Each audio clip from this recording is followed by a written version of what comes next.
Lucas felt the cold hit him like a blade. The snow fell mercilessly on his skin and the wind cut his face with the ferocity of a hungry animal. He huddled on the park bench, hugging his knees to his chest, trying to protect the little warmth he had left. But by then the ice had already taken over everything. His clothes, his hands, his soul. His empty stomach roared, but he no longer had the strength to look for something to eat. He just wanted to disappear in that moment which seemed eternal, without end. He looked around at the city. Manhattan, with its flashing lights, cars speeding by, people rushing somewhere. None of them saw him. None of them noticed his existence. To them, Lucas was just another shadow, another specter in a sea of indifference. He tried to get up, but his body wouldn't respond. He was exhausted, and his fatigue mixed with the pain of the cold. But the sound of approaching footsteps made him freeze. His heart was beating so fast it felt like it was coming out of his mouth. It was a police officer. He didn't need to look to know. It was a presence he knew well, someone who was coming to expel him, someone who was coming to make him disappear even further from everyone's sight. He barely breathed, trying to be as quiet as possible. He felt his skin crawl as the sound of footsteps grew louder, closer. The police officer was heading toward him. For a moment he thought about running, but he knew he wouldn't stand a chance. Not with hunger, not with the cold. Then the footsteps stopped. Lucas didn't dare move, fearing being seen, but a voice cut through the silence unexpectedly. "Are you well?" It wasn't the aggressive voice he was used to hearing, nor the impersonal voice of someone who just wanted to follow orders.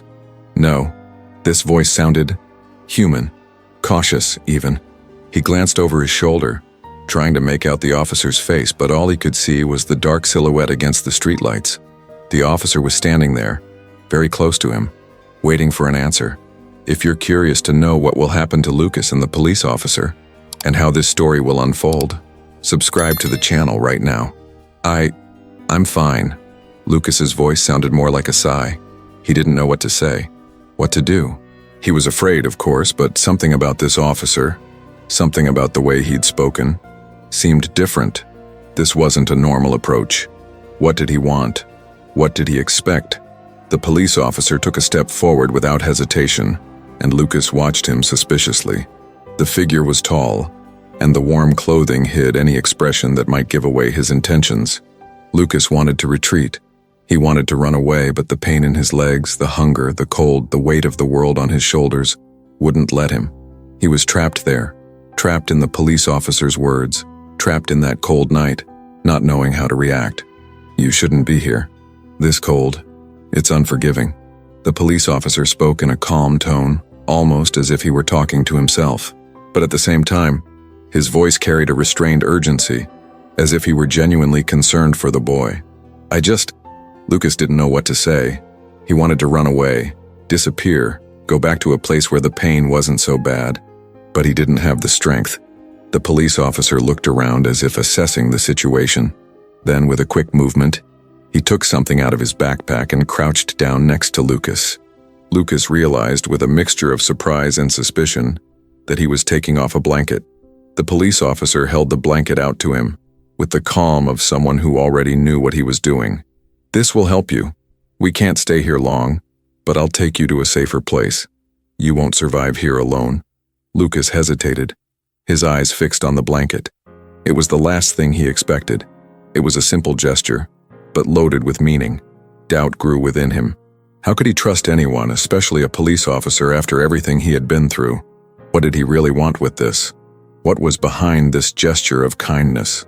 But at the same time, the fear of staying there, exposed to those icy streets, was greater than the distrust he felt. Something inside him made him take a step forward, reach out his hand to accept the blanket, still not believing what was happening. Before he could process what he had just done, the officer grabbed the blanket firmly and helped him up. "Come on, you'll be fine." The immediate feeling of warmth that the blanket brought was almost a relief, but there was still a question boiling in Lucas's mind. Why was he doing this? The police officer, with his steady gaze and protective stance, seemed to be guiding Lucas away from the street, but still he couldn't shake the feeling that something was coming. The police officer led Lucas through the frozen streets of Manhattan, each step further away from the alley where he had hidden. The silence of the night seemed to swallow the sounds of the city, but Lucas's heart was pounding in his chest, a mixture of confusion and relief. He was being helped, but he couldn't understand why. He had always believed that the world was a ruthless place, where no one cared about anyone else. But here was the police officer, taking his time. He was taking him somewhere safe, but Lucas didn't know what to expect. The police officer kept his pace steady, but with a calm that seemed contagious. Lucas, still wrapped in the warm blanket, felt his body slowly start to respond again. The pain in his legs was lessening. The hunger was still there, but the cold no longer seemed so intense. For a moment, he closed his eyes, wondering if this was real, if he had really found someone willing to help him. "Do you have a name, boy?" the police officer asked, breaking the silence. His voice was soft but firm. Lucas looked up, a little startled by the question. He was so used to being ignored that he couldn't even remember the last time someone had asked his name, but something about that moment made him feel comfortable enough to answer. "Lucas," he said, still cautious. "Lucas Scott." "Lucas Scott, huh?" the officer muttered to himself. "I'm Officer Jackson. And you, Lucas, have a story that deserves to be heard." Those words echoed through Lucas. History? What did the police officer mean by that? He didn't know if he really wanted to talk about the life he'd left behind. He didn't know if he was ready to open up about what had really happened. But there was something about the police officer's kindness that made Lucas want to believe, even if it was just for a brief moment, that maybe, just maybe, he could trust someone. They arrived at a brighter part of the city, where the movement was beginning to intensify. But contrary to what Lucas expected, the police officer did not take him to the city center, where the lights and hustle and bustle could give him a false sense of security. Instead, he led him to a quiet street away from the noise of the city. "We're almost there," the police officer said, stopping in front of a rusty metal door at the end of a small alley. It was an inconspicuous entrance, a place that seemed to have been forgotten by the city. Lucas frowned. It didn't look like a public shelter. It didn't look like the kind of place a police officer would take a child. The policeman knocked lightly on the door, and almost immediately a voice on the other side answered. "Did you bring the boy?" It was a woman, her voice low and suspicious. "Yes, he needs a place to stay," Officer Jackson replied, still calm. He turned to Lucas. "Trust me. This is just to make sure you're safe. You'll be fine in here." Lucas looked at the police officer, then at the door. He wanted to believe. He wanted this to be real, but he still felt the weight of doubt. He didn't know where he was being taken, and something inside him made him hesitate. What was this place? Why hadn't the police officer taken him to a shelter? Who was that woman on the other side of the door? Before he could question further, the door slowly opened, revealing a simple but welcoming room.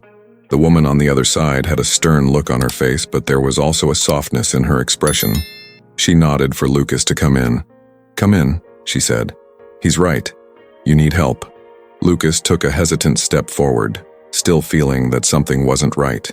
But hunger, fatigue, and the cold kept pushing him inside, and once again he let himself go. The woman watched him as he settled into a chair next to a small heater. Jackson closed the door behind him and approached Lucas. "Make yourself comfortable. You're safe here." But something in the officer's eyes told him he was hiding something. The story didn't end there. Lucas knew there was more. He felt something was about to happen, something he couldn't predict. But what could it be? And most importantly, why was he being treated so attentively by a police officer who seemed more interested in hearing his story than in just taking him to some shelter? Lucas didn't know it yet, but he was about to find out, and what he would discover would change everything. Forever. Inside the small shelter, the warmth of the heater made Lucas feel, for the first time in a long time, like he was home. The place was simple, with worn furniture and dim lighting, but there was something welcoming in the stillness of the room, a sense of security that he didn't know how to interpret. He sat down in a chair, curled up, still hugging the blanket. His eyes were tired, but his mind was alert, questioning what was really happening. The woman watching him, who he now knew was named Lisa, came closer and watched him for a moment before speaking. "I'm not going to ask you what brought you here, Lucas. You don't have to tell your story if you don't want to, but I can assure you that you're in a safe place. Officer Jackson asked me to help you, and you don't have to worry about the cold or what's happening on the streets anymore." Those words, although full of compassion, didn't seem enough to calm Lucas's mind. He still felt the need to understand what was happening. What should he do now? Why was the police officer so willing to help him? He couldn't shake the feeling that something was still off. The shelter seemed too simple, the woman seemed genuine, but everything seemed so surreal. "Are you hungry?"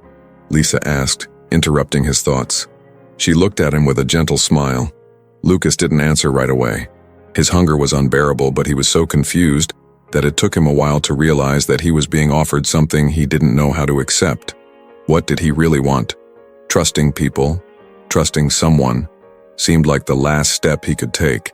He was so used to surviving alone, to being suspicious of every gesture, that accepting help seemed harder than simply staying on the street. Lisa noticed his hesitation and calmly walked to the shelter's kitchen. "I'll heat something up for you. It might take a while, but you'll feel better afterwards. I've been in your shoes, Lucas." That last sentence from Lisa cut through Lucas's doubt like a sharp knife. Had she ever been in his shoes? What did that mean? She seemed like a solid, down-to-earth woman, someone who could never have experienced anything like what he was going through. Lucas wondered how much he really knew about people who helped others.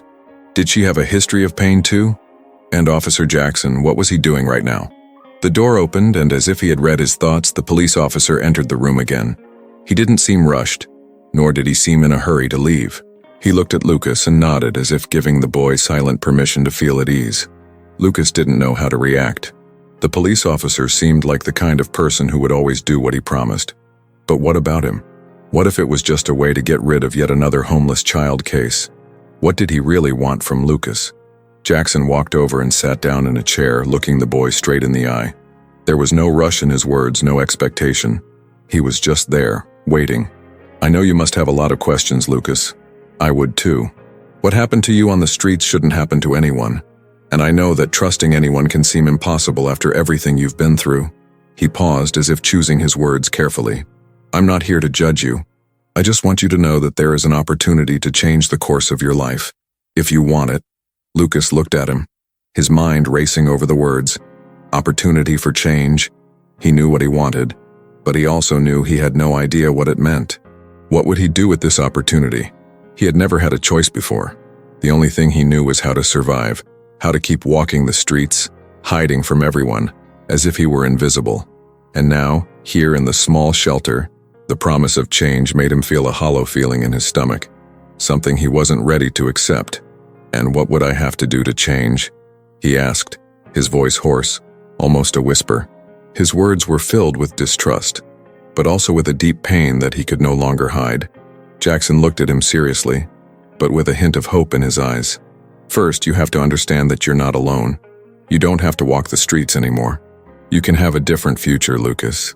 Life doesn't have to be a constant struggle, but you have to want it, and you're going to have to trust some people." But before he could say anything else, Lisa walked into the room with a hot plate of food, interrupting the moment. Lucas looked at the food and felt his throat tighten. He was starving, but what he really wanted right now wasn't just food. It was an answer, a direction, something to pull him out of the darkness he was trapped in. "This is for you, Lucas." Lisa set the plate down on the table and stepped back, making room for him. "You can eat whenever you want. It's all right here." As Lucas began to eat, questions still running through his mind, Officer Jackson stood up, as if he realized the conversation needed time to sink in. "Tomorrow will be a new day, and maybe you'll know what to do from here on out."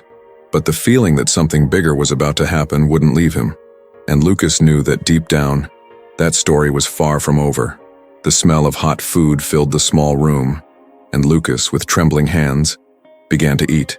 Hunger seemed to gnaw at his insides, and at the same time he felt a strange sense of relief. Each bite of food felt more comforting than the last, but the emptiness inside him wasn't just physical. Something else was missing. Something else was weighing on his heart. He looked at Officer Jackson, who was silent, watching him with an attentive gaze. There was no rush from him, no impatient looks, no rush to resolve what was happening there. He expected somehow that Lucas would make his own decisions. That silence, however, was not calm. It was heavy, as if he was waiting for an answer that had not yet arrived. "Do you really think my life could be any different?" Lucas asked, after swallowing a bite of food. His voice was low but filled with an anguish he could no longer hide. The policeman did not answer immediately. He seemed to consider the words he would use, as if each one was too important to be rushed. When he finally spoke, his voice was calm but firm. "I think you're stronger than you think, Lucas, and we all deserve a chance to start over. If you really want to, there is a way to change. It's not easy, but it is possible." Lucas looked down at his plate, his mind racing. He didn't know what he wanted more. The idea of starting over seemed so distant, so unattainable. But Jackson's words, though simple, seemed to touch something inside him, something he couldn't yet understand. How could anyone truly change? How could he believe that he could be more than the dirty reflection of the streets? "And what are you expecting from me?" Lucas asked, still suspicious. He was tired of waiting, tired of being taken from one place to another without knowing why. People always made promises they couldn't keep. He had seen this before. He just didn't know if he was ready for another disappointment. Jackson looked at him with a soft smile, a smile full of understanding, as if he had heard this question before. "I'm not expecting anything, Lucas. What I'm offering you is the chance to be whatever you want. But to do that, you have to decide what you want to be. That's a choice only you can make." Lucas felt the weight of those words, a choice only he could make. He looked at his meal, thought about the streets, the endless nights of solitude and cold. How could he decide, after all? How could someone with so little choose something that seemed so distant, so impossible? He didn't know how to do it. How could he trust in a future that seemed so uncertain? Lisa, who had been quiet until then, entered the room again, and seeing them in silence realized how much Lucas was absorbing all of this. She approached Lucas, sitting in the chair next to him. Her gaze was gentle, but there was a quiet strength about her. "I know it's hard, honey. Trust me, I've been there. When you have nothing, it feels like there's no way to look forward, but there's always a way. Sometimes it's just one step at a time." Lucas looked at her, her words touching a place deep inside him. He had heard it before, but now it felt different. Like for the first time, someone was actually trying to show him there was a way out. He didn't know what to do with this feeling, but for a brief moment, the weight felt a little lighter. "I don't know what to do," Lucas finally said, his voice low, barely audible. "I don't know if I can believe this. I've been through so much. How do I know it won't be another lie?" Lisa placed her hand over his, comforting him. "You don't have to do this alone, Lucas. That's why we're here, to help you. No matter how long it takes or how hard it is, we'll get through this together." Those words were filled with the sincerity that Lucas never imagined he would hear. But the fear was even greater, and the doubt still consumed him. He didn't know if he was ready to leave the past behind. "I didn't know if I was ready to believe in people again." Suddenly, Lucas felt a firm hand on his shoulder. It was Jackson, the police officer, who was approaching to end the conversation. He knew that Lucas was at a crucial point, and taking his time, he waited for the boy to look at him. "I know you're afraid, Lucas. Everyone is. But don't let fear control you. Believe me, the future is not a burden. It's an opportunity, and you have the right to take it for yourself. But only you can take the first step." Lucas felt a strange sensation. Something was shifting inside him. The fear was still there, but the idea that maybe it was possible, maybe it was actually possible, to start over felt more real. He didn't know if he was ready to decide, but he knew that for the first time in a long time, he had a chance to make a choice. And that, in some ways, was more than he'd ever had before. As silence spread through the room, Lucas took a deep breath. He didn't have all the answers, he didn't know what he would do tomorrow, but for the first time, he felt like maybe it was possible to take that first step. The night wore on, and Lucas was still lost in his own thoughts. The warmth of the shelter, the smell of food, and the words of Officer Jackson and Lisa were all intertwining in his mind, creating a mess he didn't know how to sort out. But one thing was clear. He was no longer on the street. He was no longer alone. And for the first time, he felt like someone really cared. After a few minutes of silence, Jackson stood up and approached Lucas, his gaze serious but not threatening. He knew the boy was processing a lot and wanted to give him the space he needed. However, there was something else the officer needed to say. "Lucas, tomorrow is going to be a different day. I want you to be ready to take a step forward. It won't be easy, but it could be the start of something new." Lucas looked at him, still a little dazed. What did he mean by that? Should he leave the shelter? Where would he go? What would happen to him next? His stomach still felt tight. Doubt still weighed on his shoulders, but at the same time he knew he couldn't stay there, in a state of emotional paralysis. He would have to face something, anything. He didn't want to go back to the streets, but what else could he do? Lisa, who had stepped away to organize some things, returned to the room with a cup of hot tea. She handed it to Lucas with a welcoming smile. "I know you must be full of doubts right now," she said softly, "but you are not alone anymore. We are here to help. When you feel ready, you tell us. There is no rush."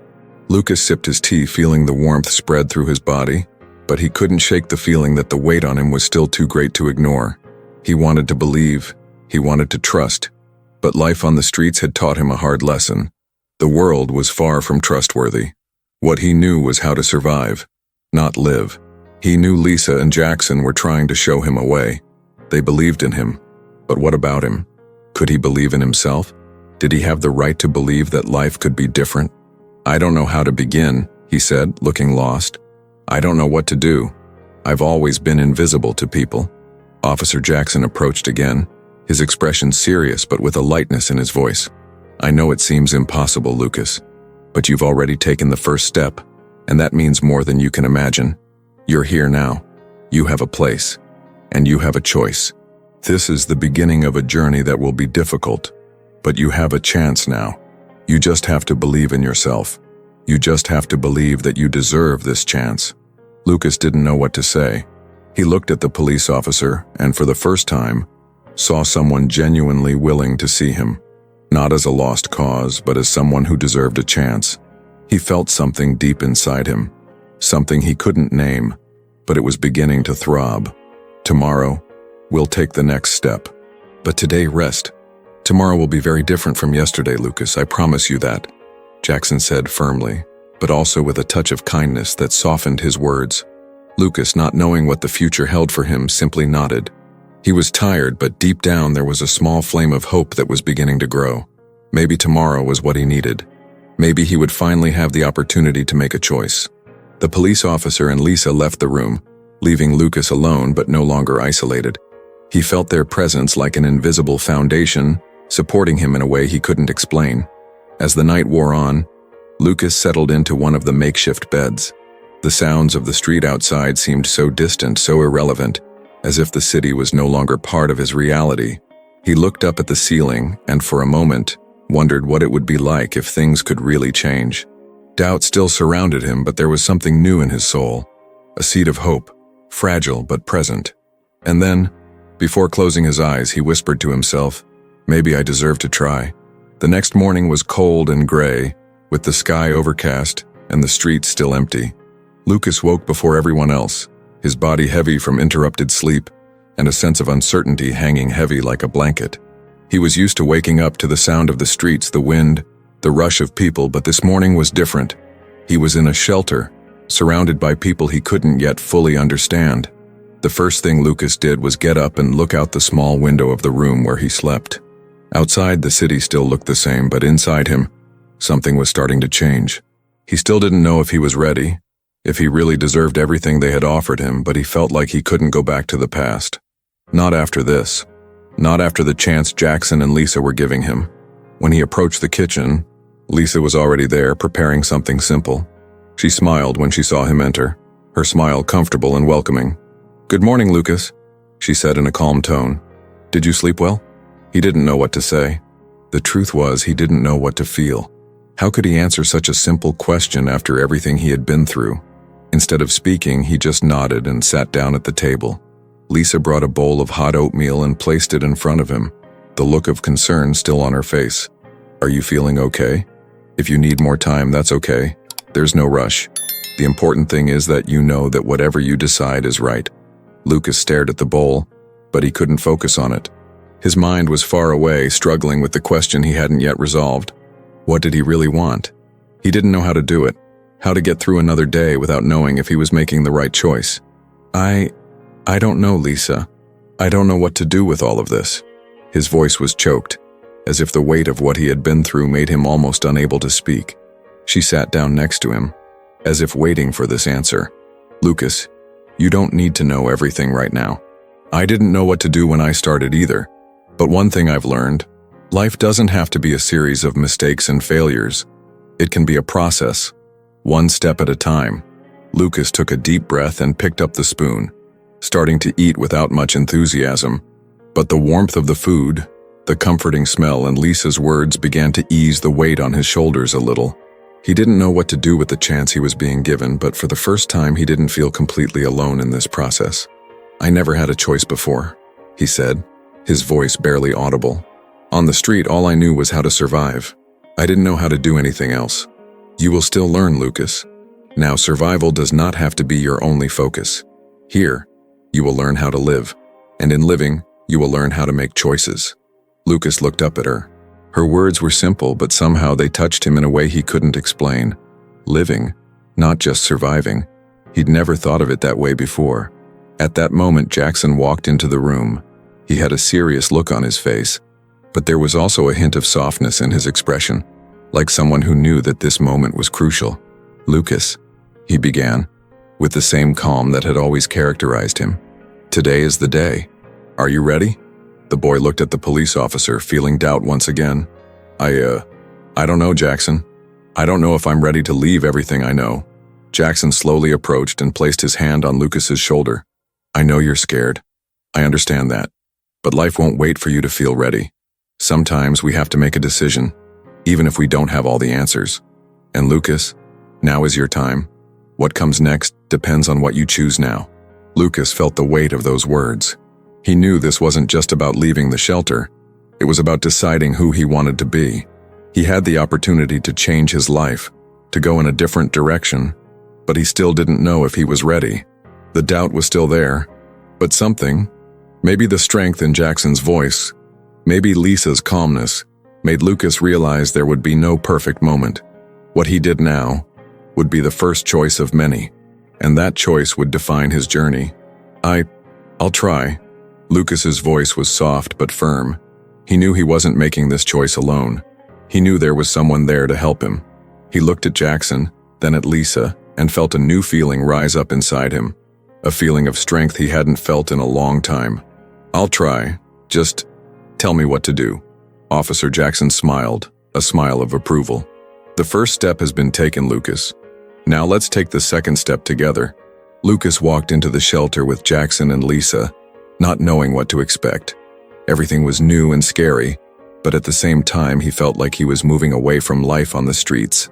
A woman named Laura, who ran a rehabilitation program for homeless youth, was there to guide him. She offered him not only shelter, but a real chance for change. The shelter was a support center for young people who, like Lucas, had lived on the streets and were trying to rebuild their lives. They offered more than just a safe place to sleep. They offered education, professional training, and psychological support, essential to give direction to the lives of the young people who arrived there. Over time, Lucas was enrolled in a program that helped him finish his studies, learn a trade, and receive emotional support to deal with the trauma of living on the streets.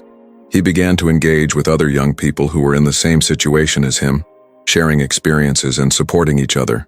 Lucas's objective was now clear. He was on the path to a new life. He was no longer in the cold, lonely alley. He was in a place where he could learn and grow.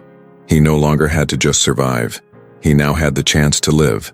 During the program, Lucas learned to be more than just a survivor. He completed a vocational training course which secured him a job opportunity at a company that collaborated with the program. He began working, gained financial independence, and, most importantly, regained his self-confidence. Lucas's transformation was not easy, but over time, he became an example of overcoming obstacles. The pain from the past was still there, but he now had the tools to deal with it. What started as a simple help from Jackson and Lisa turned into a personal revolution. He not only found a job, but built a future, and most importantly, reconnected with the idea of belonging to something bigger. Years later, Lucas, now an adult, returned to the program as mentor. He helped other young people who came to the shelter, sharing his story and showing that with support and determination, it was possible to rebuild one's life. He helped dozens of young people who, like him, had lost hope, but who now saw in him proof that change was possible. Lucas also kept in touch with Jackson, the police officer who at that crucial moment believed in him and gave him the chance to get off the streets. Jackson became an important figure in his life, not only as a police officer but as someone who gave him the push he needed to believe that he deserved more. The cycle was complete. Now Lucas was on the side of those who also needed help, making a difference in the lives of other young people. Where did Lucas get to? He has reached a place where, for the first time, he can look in the mirror and feel proud of what he had become. He built a new life, a life with choices, with work, with confidence. He not only survived the harsh reality of the streets, but he reinvented himself and now had the power to change the lives of others. From that first step taken in the shelter, he walked a path that led him to a future of possibilities.